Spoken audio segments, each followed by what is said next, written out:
고린도전서 제일 마지막 장이기 때문에 좀 보고 그리고 전체적으로 한 번 더 살펴볼 수 있도록 그렇게 하겠습니다.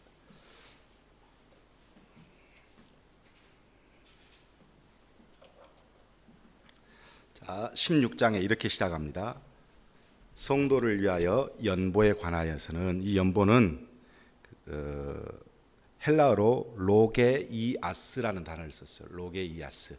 이 로게이아스라는 단어는 어떤 거냐면 세금 징수 때 사용되는 단어예요. 그러니까 약간 의무감이 있는 것처럼 이렇게 기록이 되어 있는데, 이거 신약 성경에 이 연보라는 단어를 우리 밑에 보면 3절에 보면 너희의 은혜를 예루살렘으로 가지고 가게 하라. 그러니까 연보는 헌금인데 헌금을 은혜라고 바울이 이야기했어요. 은혜라고도 말하기도 하고, 로마서에서는 보면 로마서 15장 26절에 보면 교제다 또 이렇게 표현을 하기도 하고, 고린도후서 9장 5절에 보면 축복이다. 또 고린도후서 9장 12절에는 봉사, 섬김, 구제. 그러니까 헌금을 그냥 우리는 그 어떤 의무감 비슷한 세금처럼 생각할 수 있겠으나, 바울은 어떻게 해석했냐면 이것이 하나님의 은혜로, 그리고 성도 간의 교제로, 그리고 축복하는 것, 복을 빌어주는 의미로, 그리고 봉사하는 마음으로, 섬김의 마음으로, 구제하는 마음으로, 이 전체적인 의미가 다 들어있는 것이 헌금이에요. 그러니까 바울이 연보에 관하여서는 내가 갈라디아 교회에 명한 것, 이렇게 갈라디아 교회도 보면 갈라디아 2장 10절에서 보면 갈라디아 교회한테도 부탁을 했어요. 헌금을.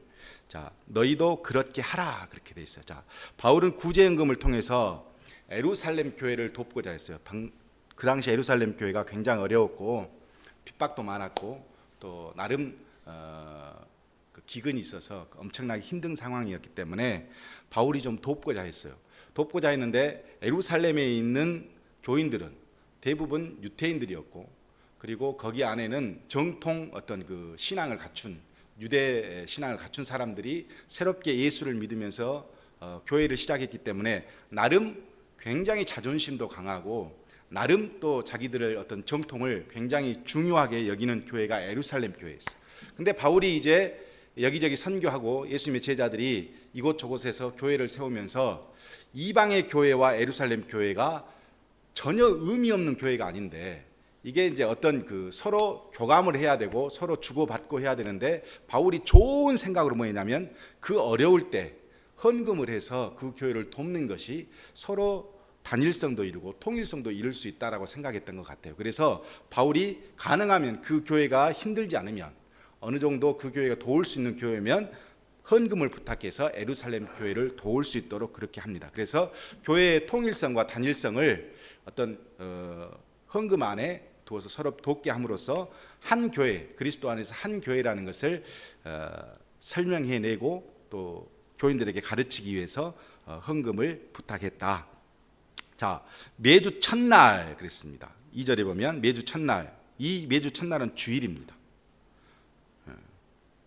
여러분 알다시피 안식일 날 대부분 유대인들은 하나님의 말씀을 읽고 안식일을 지켰는데, 요거를 이제 예수님께서 부활절 날 부활하셨잖아요. 그래서 이제 예수님의 제자들은 부활절 날 기념을 했어요. 그래서 안식일에서 모였던 예수님의 제자들이 이제는 부활절 날 모이면서 점차적으로 부활절을 더 의미를 두게 생겼어. 그러다가 AD 4년인가 그때 아마 정통적으로 회의를 해서 우리는 이제는 주일을 부활절로 같이 여기자 해서 드렸는데, 매주 첫날은 여기서는 주일날을 의미해요. 각 사람이 수입에 따라. 자, 2절이 왜 중요하냐면 연보의 3대 원칙이 있어. 바울이 생각하는 3대 원칙. 첫 번째, 각 사람이 헌금은 각 사람이 해야 돼요. 이 말은 무슨 말이냐면 부자는 헌금을 하고 가난한 사람은 안 하고가 아니에요. 부자나 가난한 사람이나 다 같이 해야 된다는 거예요. 그러니까 앞에서 우리가 이제 보면은 뭘 보면 성찬 예식을 준비할 때 애찬을 해요.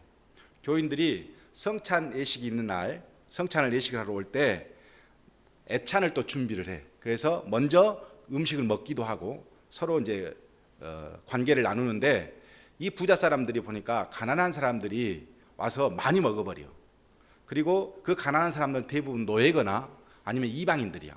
그러니까 교회 예배를 시작하는 날 나와서 애찬식에 참여해가지고 자기들은 뭘 가져올 게 없잖아요. 노예고 뭐니까. 그러니까 부자들이 갖고 온 것을 막 먹어버려. 이렇게 부자들이 이게 꼴배기 싫은 거야. 그래서 뭐냐면 이 가난한 사람들은 자기 노동 시간을 다 하고 나서 교회에 오거든요. 그러니까 미리서 모여버려요, 부자들이. 그리고 자기들끼리 애찬을 해버려요, 고린도 교회 교인들이. 그리고 딱 올 시간 되면 딱 이걸 없애버리는 거예요. 그러니까 서로 이게 문제가 되었던 거예요, 고린도 교회 안에서. 똑같이 이때도 바울이 뭐라냐면 부자나 가난한 사람이나 주 안에 형제 아니냐 이렇게 이야기했는데, 마찬가지로 여기에서도 똑같이 너는 노예니까 헌금을 안 해도 되고 너는 부자니까 헌금을 해라, 이런 식이 아니에요. 하나님 앞에서 헌금은 누구냐면 각 사람이에요. 어린이나 어른이나 각 사람이 무엇에 따라냐면 수입에 따라. 많이 할 수 있는 사람은 많이 하고 적게 할 수 있는 사람은 적게 하는. 이것이 굉장히 중요한 게 뭐냐면 적게 번 사람이 감동을 입혀서 많이 할 수도 있어. 그래서 뒤에 보면 뭐라 하냐면 모아두어서 그랬어요. 모아두어서. 즉흥적으로 그냥 오늘 내가 은혜를 엄청 많이 받았어. 그래서 내가 헌금을 해버려야 되겠다 해갖고 엄청나게 해버리고 나서 힘들 수 있어. 그러니까 그렇게 하지 말고 뭐라고 하냐, 바울이 매번 교회에 나와서 내가 구제하고 싶은 이 예루살렘 교회를 얼마나 도울 수 있을까, 그래서 조금씩 계속 헌금을 해서 모아두어서 하라 그래요. 모아두어서 헌금을 해라, 그렇게 이야기하면서 뭐라고 그러냐면 내가 갈 때에 연보를 하지 않게 하라 그랬어요. 그러니까 뭐냐면 계속 공예배 때 다 드리도록 했어. 공식 집회 때 이걸 드리도록 했어. 내가 집에 가서 돈이 있으니까 이제 교회에 와서 목사님 제가 이거 헌금 좀 할게요, 갑자기 와서 이렇게 목사님한테 하지 말고 뭐라고 그러냐면 공예배 때 모든 사람이 모여 있을 때 헌금을 하도록 했어요. 자, 여기에는 이유가 있어요. 뒤에 보면 나오는데 내가 이를 때 너희가 인정한 사람에게 편지를 주어 그랬어요. 자, 내가 이르게 되면, 너희가 도착하게 되면 너희들이 인정한 사람, 너희들의 대표자를 뽑아서 편지를 주어 너희의 은혜를 예루살렘으로 가지고 가게 하라. 자, 무슨 말씀이죠? 내가 뭘 해서 바울이 갖고 가버리면 어떻게 되겠어요? 바울이 예루살렘 교회에 갖고 가버리면 예루살렘 교회에서는 바울이 갖고 왔다고 그러지 고린도 교회인들이 갖고 왔다고 생각을 안 해. 그러니까 바울이 뭐라고 그러냐면 너희가 선택한 몇몇 사람, 지도자를 뽑아서 너희가 그 헌금을 가지고 가게 하라. 뭐냐? 헌금의 투명성 때문에 그래요. 투명성 때문에. 그러니까 왜 공예배 때만 가져오라고 그랬어요? 헌금의 투명성 때문에. 그리고 나서 4절, 만일 나도 가는 것이 합당하면 그들이 나와 함께 가리라 그랬어요. 만약에 너희들끼리 가려고 하려는데, 예를 들어서 예루살렘 교회 장로들이나 유지들이 우리가 이방인들한테까지 돈을 받아가면서 교회를 해야 돼, 이렇게 생각할 수 있다는 거예요. 그러니까 뭐냐면 그것이 쑥스럽고 그것이 문제가 될 것 같으면 나한테 부탁하면 내가 같이는 가겠다 그랬어요. 그러니까 실제로 사도행전 20장 4절과 로마서 15장에 보면 바울이 이 헌금 전달자들과 같이 갑니다. 같이 가서 이들이 헌금을 전달할 수 있도록 그렇게 해요. 자, 여기서 중요한 거. 자, 예루살렘 교회의 연보의 문제, 10번째 문제잖아요. 예루살렘 교회에 있는, 아니 고린도 교회에 있는 10번째 문제인데, 예루살렘 교회의 헌금을 이야기하면서 헌금의 투명성을 이야기해. 그리고 뭐냐면 절대 지도자들이, 교역자들이 헌금을 가지고 함부로 좌지우지하지 못하도록 바울이 장치를 해놔요. 누구를 통해서 하게 하냐면 그 너희들이 충분히 인정한 사람들을 통해서 헌금이 쓰여질 수 있도록 그렇게 이야기하고 있는 것을 볼 수 있어요. 그리고 나서 이제 중요한 끝맺은 말입니다. 자, 다 10가지 문제를 다 이야기한 다음에 바울이 이제 끝으로 인사를 하는데, 자, 5절부터 9절까지는 바울이 고린도 교회의 방문 계획을 이야기합니다. 자, 뭐라고 하냐면 내가 마게도냐를 지날 터인데 마게도냐를 지난 후에 너희에게로 가겠다. 자, 혹 너희와 함께 머물며 겨울을 지낼 듯도 하니 그랬어요. 자, 지금 현재 바울은 중요한 거, 여기가 에베소, 여기가 고린도, 여기가 지중해,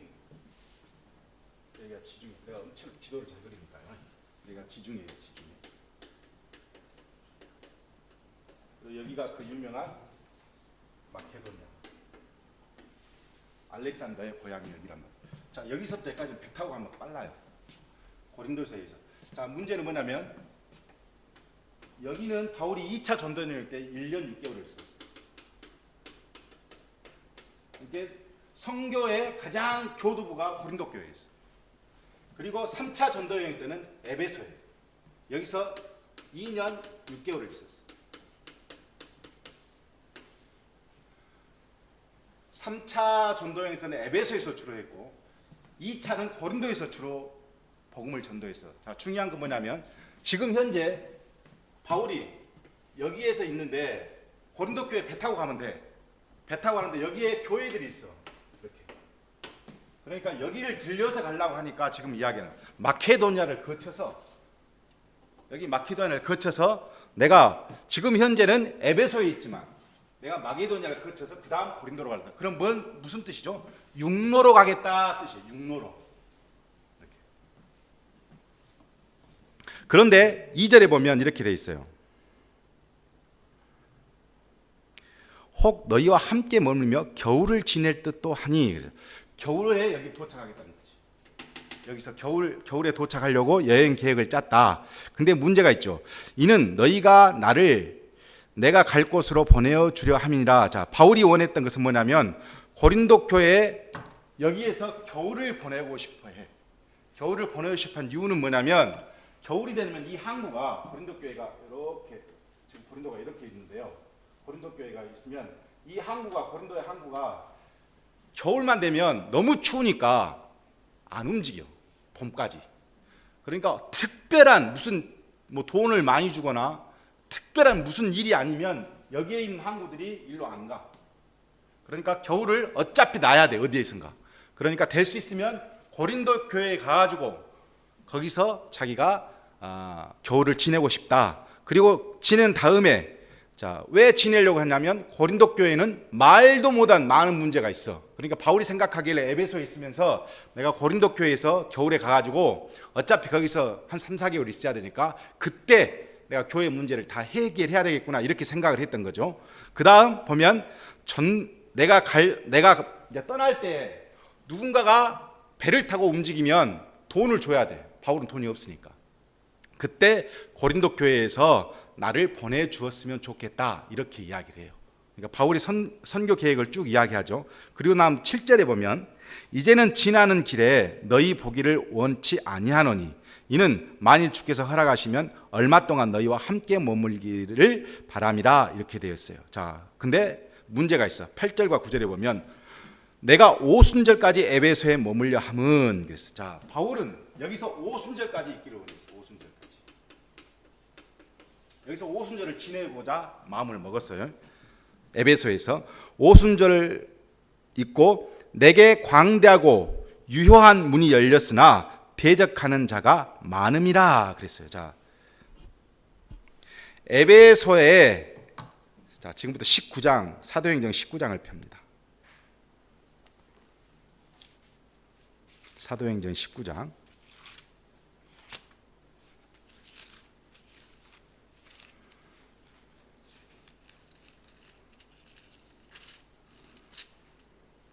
에베소에서 뭔 일이 있었는가가 사도행전 19장에 다 나와 있어요.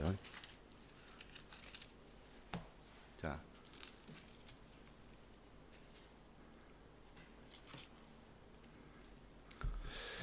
19장 10절에 보면 두 해 동안 이같이 하니 자, 두 해 동안 이같이 하니 2년 동안 뭘 했냐면 앞에 보면 8절에 석 달 동안 담대히 하나님의 나라를 어디서 두란노 서원에서 날마다 강론을 했어. 자, 여기에서 에베소에서 여기가 소아시아예요. 소아시아고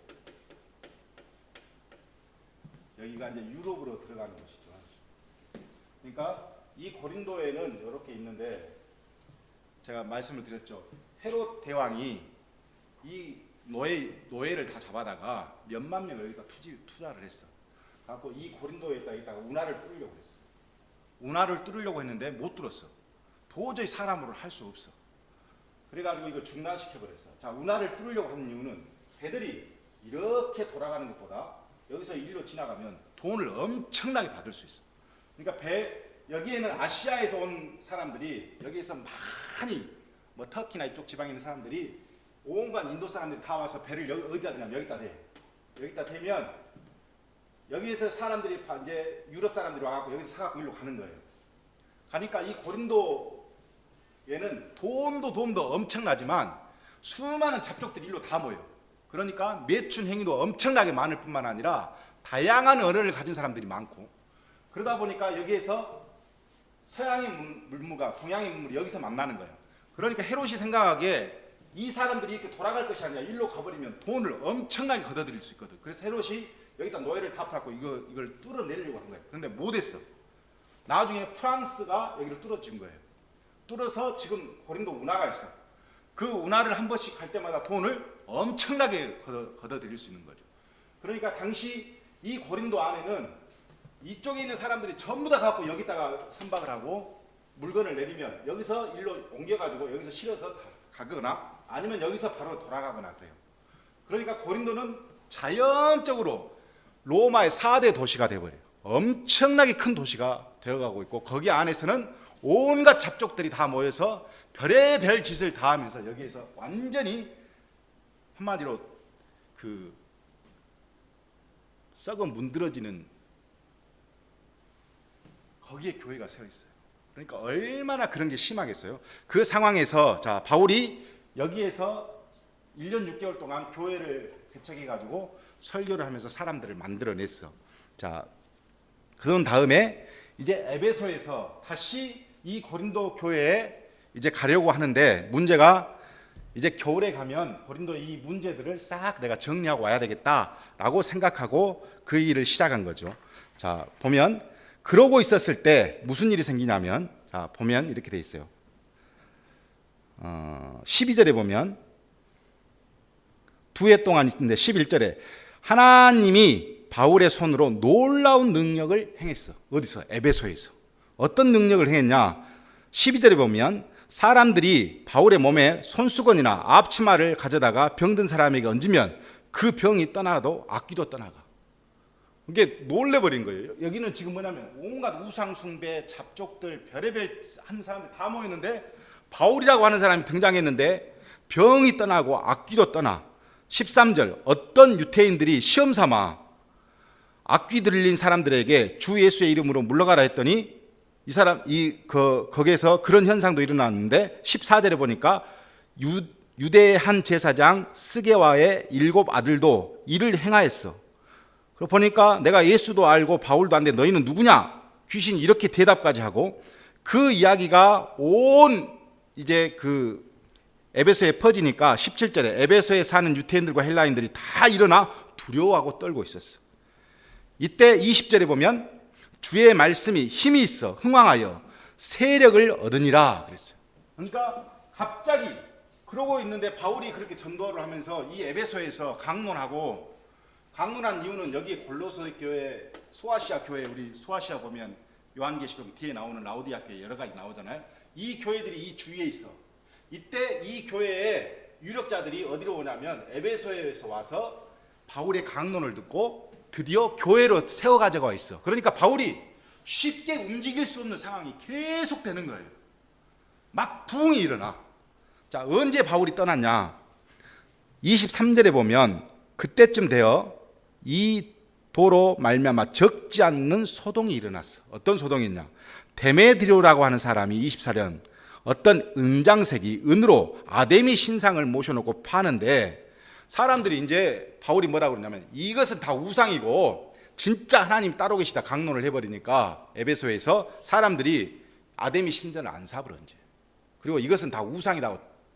그러니까 이건 모욕을 줬다 해서 막 그 데메드리오가 데모를 하면서 사람들을 이끌고 가서 29절에 보면 가이오와 아리스다고를 붙들어서 일제 연극장으로 끌고 들어가서 이 사람들이 그렇게 했다라고 하니까 이 사람 이제 지금 현재 바울에 같이 갔던 제자들이 죽게 생겼잖아요. 그래서 바울이 들어가려고 하니까 못 들어가게 하고 35절에 서기장이 무리를 진정시키고 그 사람들을 다 놔두고 나서 이것을 정식 재판을 걸자 이렇게 이야기를 하니까 바울이 20장 1절에 보면 소요가 그쳐서 바울이 제자들을 불러 고난 후에 작별하고 어디로 갔다? 마게도냐로 갔다. 그래서 마게도냐로 갔다.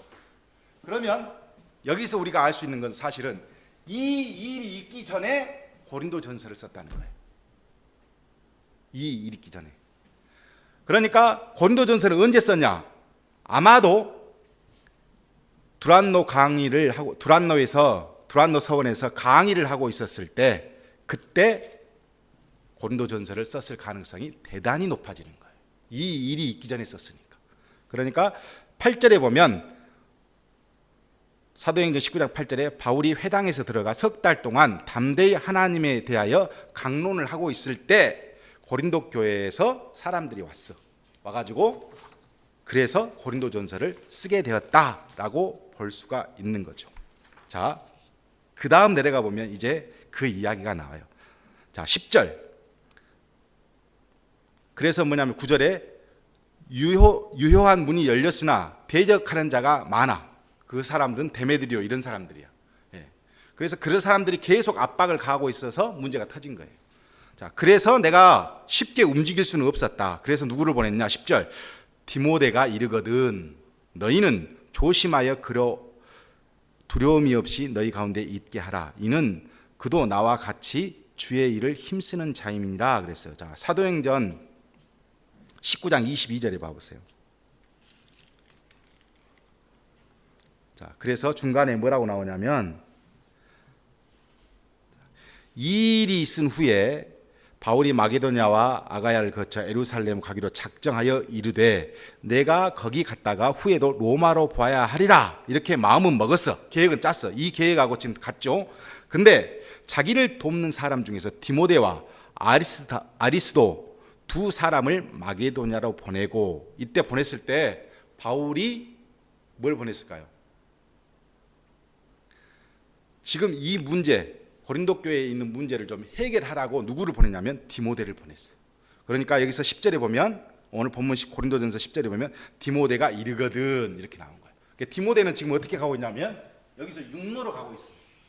육로로 일로 가고 있어.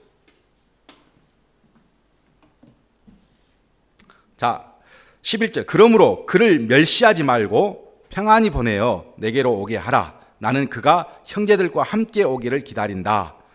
이렇게 이야기합니다. 자, 이 사정을 이제 잘 알고 12절에 갑자기 형제 아볼로에 대해서는 라고 등장했어요. 그에게 형제들과 함께 너희에게 가라고 많이 권하였을 때 지금은 갈 뜻이 전혀 없으나 기회가 있으면 가리라. 자, 이렇게 됐어요. 자, 다시 사도행전 18장을 봐보세요.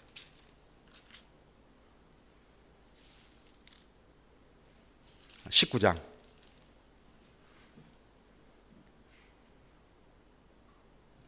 아니지.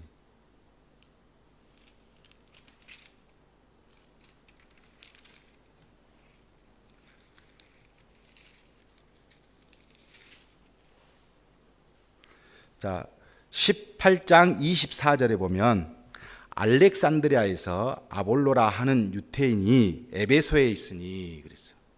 이거는 바울이 오기 전이에요. 바울이 2차 전도여행을 끝나고 3차 전도여행으로 에베소에 오고 배 타고 오고 있는데 여기에서 에베소에서 무슨 일이 있었냐면 브루스길라와 아굴라 바울의 오른팔 왼팔이라고 하는 두 사람이 이 에베소에서 천막장사 대리점을 하나 하고 있었어.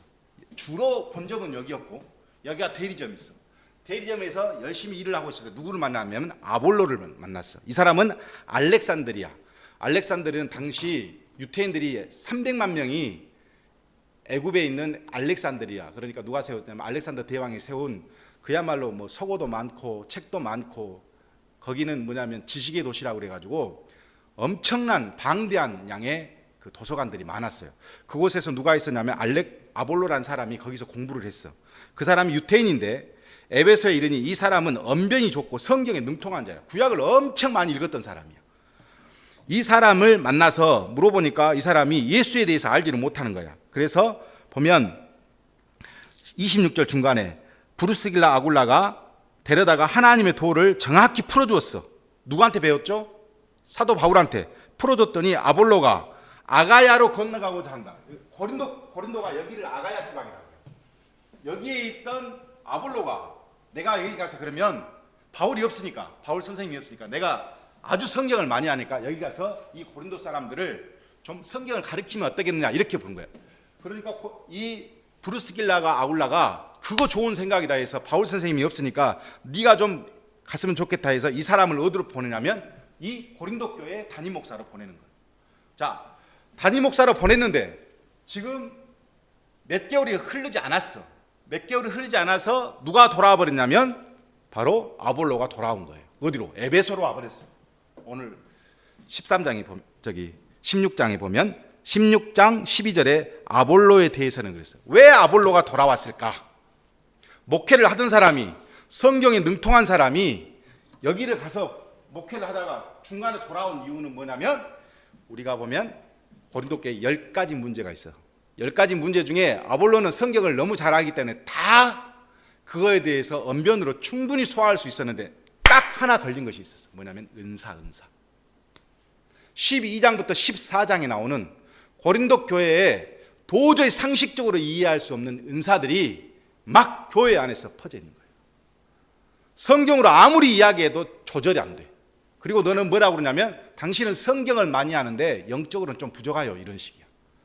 그러니까 목회자가 많이 알고 충분히 구약적인 증거를 내세워가면서 예수 그리스도의 도에 대해서 충분히 설명을 해도 은사에 빠져보니까 전혀 안 돌아오는 거예요. 그래서 도중에 포기하고 바울한테 왔어. 바울한테 와서 교회의 전체적인 문제를 다 이야기한 거예요. 이제 바울이 그걸 다 들었어. 다 듣고 뭐라고 그러냐면 그래도 당신은 필요한 사람이니까 고린도 교회 가라. 뒤에 보면 장로들이 쫓아와요. 누구를 잡으러 오냐면 아볼로를 다시 모시고 가려고 해서. 그래서 몇 번이고 사정을 했는데 이 아볼로가 절대로 안 와요. 안 돌아가 버려요. 그리고 어디로 가보면 고향으로 돌아가. 무슨 일이 있었을까? 고린도 전서 전체적인 내용이 다 그걸 이야기해 주는 거예요. 자, 그 다음 그래서 바울이 권면을 합니다. 뭐라고 권면하냐? 13절에 교인들에게 남자답게 강건하라 그랬어요. 믿음의 대장부가 되라. 직역하면 남자임을 과시해라. 남자들이 벌벌 떨고 있어. 교회 안에서. 왜 떨고 있었을까? 은사자들은 대부분 여자들이야. 말도 못한 은사를 하고 있는 사람들은 대부분 여자들. 남자들이 촉을 못 써. 그러니까 그렇게 이야기하고 14절 너희 모든 일에 사랑으로 행하라. 서로 미워하고 고발하고 고소하고.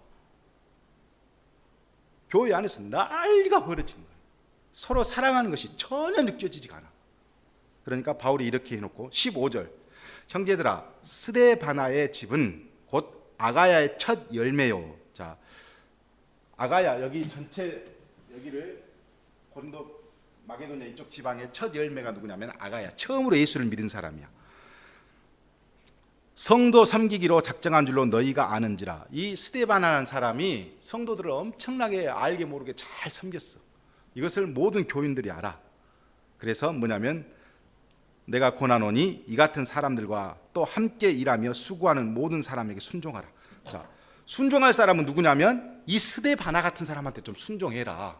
그러니까 이런 사람한테 순종 안 하고 지금 엄한 사람한테 순종하고 있는 거예요. 그러면서 17절 내가 스데바나와 부드나도 아가이고가 온 것을 기뻐하는 이 세 사람들이 왜 왔을까? 바로 아볼로를 모시러 온 거예요. 중간에 아볼로서 아볼로가. 그들이 너희의 부족한 것을 채웠습니다. 그들이 나와 너희 마음을 시원하게 하였으니 그러므로 너희는 이런 사람들을 알아주라. 이렇게 이야기하면서 이제 마지막 인사를 합니다. 자, 아시아 교인들, 터키 지방에 있는 이 소아시아에 있는 에베소에서 중심으로 해서 개척해 놓은 이 많은 교인들, 너희에게 문안하고 아굴라와 브루스길라와 그 집에 있는 교회가 주 안에서 너희에게 간절히 문안하고. 아굴라와 브루스길라는 지금 어디가 있어요? 에베소에 있어. 그러니까 문안한다 그래. 자, 모든 형제도 너희에게 문안하니 너희는 거룩하게 입맞춤으로 서로 문안하라. 나 바울은 친필로 너희에게 문안하노니 그랬어요. 자, 그 당시에 친필이라는 거 대부분 대필로 써요. 대필로 다 쓴 다음에 제일 끝부분 인사말만 바울이 친필로 써. 이게 바울은 계속 말을 하고 있고 누구 한 사람이 옆에 있어서 계속 받아 적는 거예요. 적고 바울이 한번 쫙 읽어본 다음 문제가 없구나 싶으면 제일 끝에 이 모든 편지의 내용은 내가 썼다라는 것을 확인시키기 위해서 대부분 그때는 인사말만 자기가 친필로 써. 그러니까 뒤에 있는 종이 한 장에 끝에가 인사말이 누구 글씨냐가 굉장히 중요해요. 그래서 바울이 뭐냐면 내가 친필로 너희에게 문안하노니 만일 누구든지 주를 사랑하지 아니하면 저주를 받을지어다. 오직 우리 주여 오시옵소서 마라나타죠. 주 예수 그리스도의 은혜가 너희와 함께하고 나의 사랑이 그리스도 예수 안에서 너희 무리와 함께 할지어다 이렇게 되어 있어요. 자, 여기서 중요한 건 뭐냐면 22절 만일 누구든지 주를 사랑하지 아니하면 저주를 받을지어다 그랬어요. 자, 고린도전서에서 사랑 이야기가 나오죠. 그때 사랑은 뭘로 썼어요? 아가페로 썼어요. 아가페. 신적인 사랑. 교회에서 사랑하려면 무슨 사랑을 해야 되냐면 아가페 사랑을 해라. 그러면서 고린도 13장에서는 아가페라고 이야기하는데 여기서는 뭐라고 하냐면 너희 만일 누구든 주를 사랑하지 아니하면 당연히 아가페를 써야지. 근데 바울이 여기서 필레오로 써요. 우정. 뭐냐면 고린도 교회 교인들의 수준이 아가페 캥이는 웃기는 거야. 그러니까 필레오라는 단어를 써서 너희들 수준은 지금 필레오도 못해. 이거.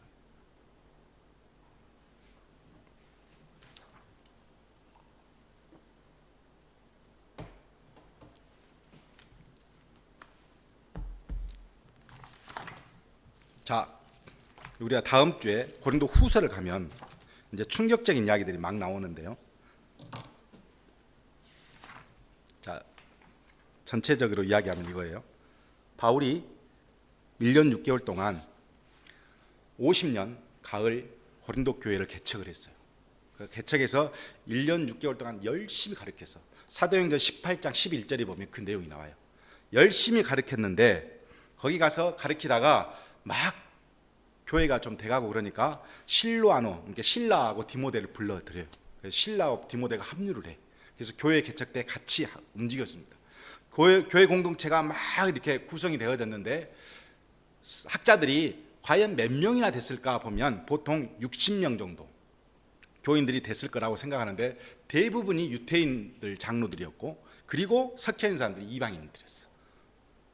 그 사람들이 교회를 이제 구성을 해갖고 있는데 바울이 3차 전도 여행을 갈 때 이 고린도로 가지 않고 이리로 가고 여기는 이제 가서 아볼로가 개척을 하는데 어느 날 갑자기 아볼로가 돌아오면서 교회에 문제가 생기는 거야.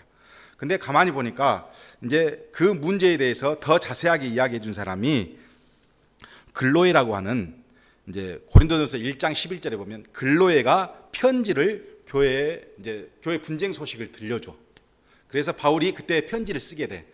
편지를 쓰면서 편지를 쓰기 전에 먼저 디모데를 일로 보냈잖아요. 그리고 자기는 이 글로에 편으로 너무 급박하니까 너무 교회 사정이 너무 안 좋은 거야. 너무 안 좋으니까 이 글로에 편으로 편지를 고린도전서를 써가지고 먼저 보내. 먼저 보냈는데 그 전에 고린도전서가 첫 번째 편지가 아니고 그 앞에 5장 9절에 보면 첫 번째 편지가 있었고 두 번째 편지가 있었어. 첫 번째 편지 내용도 뭐냐면 음행에 관한 거였어. 그러니까 이미 음행이 문제가 됐었을 때 바울이 편지를 한번 써서 경고를 했어. 그런데 와서 들어보니까 글로의 편으로 들어보니까 교회가 말이 아닌 거예요. 문제가 너무 많아. 그래서 다시 바울이 고린도전서를 썼었을 때 디모데를 파견했지만 너무 급하니까 그 편지를 써서 누구한테 줬냐면 이 글로의 편으로 또 보내. 자, 보내가지고 편지가 먼저 도착했는데 그걸 누가 읽냐면 디모데가 읽도록 그렇게 했어요. 근데 읽었는지 알겠는지 성경에서는 나와 있지는 않아. 어찌됐든 그 안에 바울이 사역하고 1년 6개월 동안 성경을 가르치고 복음을 주고 했는데 그 안에 무슨 일이 있었는지는 고린도전서에 자세히 나와 있는데 얼마나 교회가 복잡했는지 몰라요. 중요한 건 뭐냐면 우리 한국교회에서 순복음교회 또 몇몇 뭐 감리교회도 있고 많이 있죠. 그런 많은 교회들이 지금 하고 있는 게 뭐냐면 신비운동이 굉장히 많아요. 그 신비운동의 주로 메시지는 어디서 나오냐면 고린도전서에 있었던 내용들이야. 방언, 신유, 애언. 자, 나중에 바울이 고린도 교회에 가서 3개월 동안 머물러요. 그 문제를 다 해결하기 위해서 또 고린도 교회에 가. 그때가 이제 3차 방문이야. 2차 방문 때는 교인들이 거절해버려. 바울은 사도도 아니다. 그래서 바울이 자기 사도권을 변호하는 내용이 고린도 후서에 나와. 그래도 바울이 2차에 방문했다가 못 들어가고 다시 와서 3차에 방문을 해서 거기서 3개월 동안 있는 동안 바울이 보니까 교회에서 엄청난 은사운동과 함께 말도 안 되는 일을 교회에서 한 거예요. 그래서 바울이 로마서를 썼을 때 고린도 교회에서 로마서를 썼어요. 그때는 은사에 대한 이야기가 있는데 거기에서는 방언이나 애언 이런 게 안 나와. 방언 은사가 없어. 그러니까 결국 고린도 교회에 있었던 은사운동 중에 방언, 신비 이런 부분들은 굉장히 문제가 있는 은사운동이었어. 그 후로 어떤 교회에서도 방언 운동이 있거나 신비 운동이 있었던 적이 없어요. 고린도 교회만 딱 있어. 그러면 고린도 교회 전체를 보면 고린도 교회는 굉장히 이상한 교회였고 서로 사랑하지 못했고 예수 그리스도의 사랑을 전해도 친구 우정도 없을 만큼 심지어 친구가 음행을 하는데 따라가서 같이 하고 이 여자를 하나 구했는데 보니까 아버지의 첩을 데리고 사는 교인도 있고 우상의 재물 갖고 난리를 치고 주의 성찬을 하는데 끼리끼리 하고 너무너무 문제가 많은 거예요. 이런 교회에서 벌어진 영적인 운동이 한국 교회나 세계 교회에서 이걸 가지고 오순절 운동이니 뭐니 해가면서 성령 부흥 운동이라고 해가지고 막 싸잡아서 같이 하는 것은 제가 보기에 굉장히 위험한 거예요. 우리 신학교 때 그걸 안 배웠겠어요? 우리 진 목사님도 있고 저도 있지만 우리 신학교 때 다 배웠어. 그럼에도 불구하고 왜 이렇게 될까? 한국 교회가 뭐냐면 고린도 교회를 긍정적으로 보는 거야. 고린도 교회에 적혀져 있는 그 은사운동을 굉장히 사모하고 봐. 우리가 지난주에 14장을 봤지만 고린도 교회는 정신이 나간 교회예요. 나중에 이제 고린도 후서에 보면 바울이 그 이유를 알았어. 바울의 사도권을 문제 삼는 사람들이 누군 줄 알았어요. 그 사람들이 뭐냐면 바로 거짓 선지자들이었어. 거짓 선지자들에 의해서 은사운동이 있었고 그 은사운동은 교회를 전체 다 파멸로 이끌어버렸고 그래서 교회가 난장판이 됐고 그거를 지적인 사람, 성경에 대해서 능통한 아볼로가 진정을 시킬 수 없을 만큼 큰 문제였어. 그 큰 문제가 일어난 교회의 영성을 한국 교회에서 그대로 따른다? 저는 인정을 못하겠다는 거예요. 내가 인정을 못한 게 아니라 교수들이 이미 인정을 못한다 그랬어. 저는 교수들한테 배웠어. 그래서 그 내용들을 교수님들은 논문도 쓰고 발표도 하고 그래도 목사님들이 그 밑에서 다 배웠잖아요. 같은 교수에서 배웠잖아. 또 교회에 가면 그러고 있어. 왜? 그게 쉽거든. 성경을 많이 공부해서 가르치는 것보다 내가 그냥 영적으로 여러분 다 내가 아는데 이렇게 하시면 돼요 라고 간단하게 영적인 지도만 하고 신비적인 것만 계속 해버리면 목회가 너무너무 쉬워요. 그것보다 더 쉬운 목회가 어디가 있어. 그런데 한국의 많은 교인들이 거기에 다 휩쓸려 살아. 그래서 나온 결과가 뭐예요? 한국 교회가 엉망이야. 이 교회의 영성하고 이 교회의 영성이 달라. 이 교회 목사님 가르치는 내용하고 이 교회에서 가르치는 목사님 내용이 달라. 왜? 영성으로 가르치니까. 우리는 그렇게 안 배웠거든. 제가 왜 이 시대에 가장 한국교회가 위험하냐면 여러분 찾아보세요. 신사도 운동 해갖고 한번 찾아봐. 인터넷에서 전부 다 이단이라 그래. 이미 교수들도 그렇게 해. 그런데 한국에서만 이것을 굉장히 습득을 해가면서 그렇지 못해서도 안달이. 우리 학교 다닐 때는 조직 시간에 배웠거든. 교수님한테 신사도 운동은 이단이다. 잘못된 영성이다. 이것에 대해서 학생들 휘말리지 마라. 그랬는데 전부 다 와서 보면 목사님들이 신사도 운동하고 있어. 교회에서. 성경을 가르치는 게 아니에요. 자기 느낌대로 가르쳐. 제가 지난주에 방언 이야기하면서 했죠. 제가 이 방언에 대해서 연구하고 공부하면서 목사님들 또 교수님들 논문을 가서 읽었어요. 읽으면서 아, 이게 잘못됐다라고 해서 우리 한국에서 방언을 가르치는 목사님들이 어떻게 가르치는가 해서 유기성 목사님 것을 보고 장경동 목사님 왜 방송에서 많이 나오니까 봤어. 어느 것을 하나를 봐도 성경적으로 가르치는 분 한 분도 없어. 다 뭐냐면 느낌대로 가르쳐. 방언이 아는 부분을 방언이라고 우겨대고, 방언은 말하다는 것하고 기도하다는 것은 엄연히 다른데 똑같이 해서 가르치고, 전혀 학문적으로 가르치지 않고 느낌대로 가르치는 것은 뭐냐면 자기는 있었으면 좋거든.